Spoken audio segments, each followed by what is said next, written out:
আজকের খুতবায় আমি আপনাদের সাথে এমন কিছু গুরুত্বপূর্ণ পাঠ শেয়ার করতে চাই যা আমার বারবার স্মরণে আনা দরকার এবং আমি বিশ্বাস করি আপনাদেরও দরকার। আদম আলাইহিস সালামের ঘটনায় আল্লাহ যা তুলে ধরেছেন সেখান থেকে বিশেষ করে ইবলিসের কিছু ব্যাপার আমি আপনাদের সাথে শেয়ার করতে চাই আজকে। সাধারণভাবে সবাই জানেন আল্লাহ আজ্জা জাল্লা আদম আলাইহিস সালামকে সৃষ্টি করেন, এরপর তিনি আদমকে সিজদা করার জন্য ফেরেশতাদের আদেশ দান করেন। সবাই এটা মেনে নিয়েছিল, কিন্তু ইবলিস অমান্য করেছিল। এটা এই ঘটনার সহজ একটি বিবরণ। অধিকাংশ মানুষ এর সাথে পরিচিত, কিন্তু কোরআনের এমন কিছু গুরুত্বপূর্ণ বিস্তারিত বিবরণও এসেছে যা বাদ পড়ে যায় যখন আপনি ঘটনাটি নিয়ে এভাবে সংক্ষেপে চিন্তা করেন। আল্লাহ আজ্জা জাল্লা সর্বপ্রথম ঘোষণা জারি করেন, আর আমরা বুঝতে পারি সে সময় তাদের মাঝে ইবলিসও এর অন্তর্ভুক্ত ছিল। ইন্নী খালিকুম বাশারুম মিন তিন, আমি মানুষ সৃষ্টি করতে যাচ্ছি মাটি থেকে বা কাদা থেকে।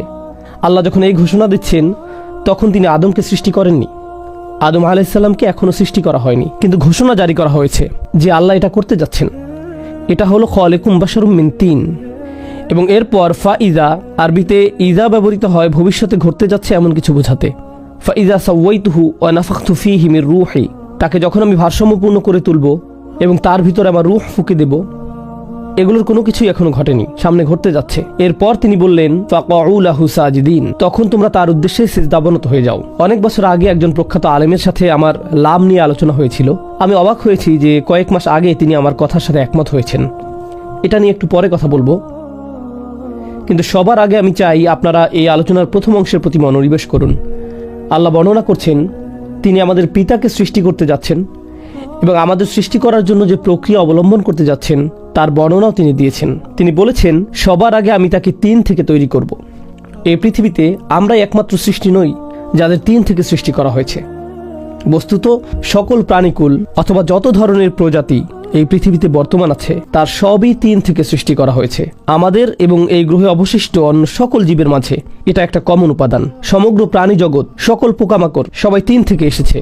আচ্ছা, বুঝলাম, কিন্তু আল্লাহ এখন যাকে সৃষ্টি করতে যাচ্ছেন তার মাঝে অতিরিক্ত কিছু ব্যাপারও আছে আমাদের পিতার মাঝে এবং এর সাথে আমাদের মাঝেও। এই সৃষ্টিটি তিন ছাড়াও আরও কিছু, তার মাঝে পাশবিক দিকের অস্তিত্ব ছাড়াও আরও কিছু আছে। প্রসঙ্গত আমাদের এবং পশুদের মাঝে কমন কিছু ব্যাপার রয়েছে। পশু খাদ্য সন্ধান করে এবং আশ্রয় খোঁজে।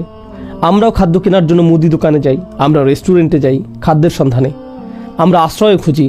মূলত এই দুইটি প্রধান কারণেই আমরা পড়ালেখা শিখি, চাকরি খুঁজি বা ব্যবসা শুরু করি। দিন শেষে এগুলোর মূল প্রেরণা হলো খাদ্য এবং বাসস্থান। ফ্রিজে খাবার আছে তো?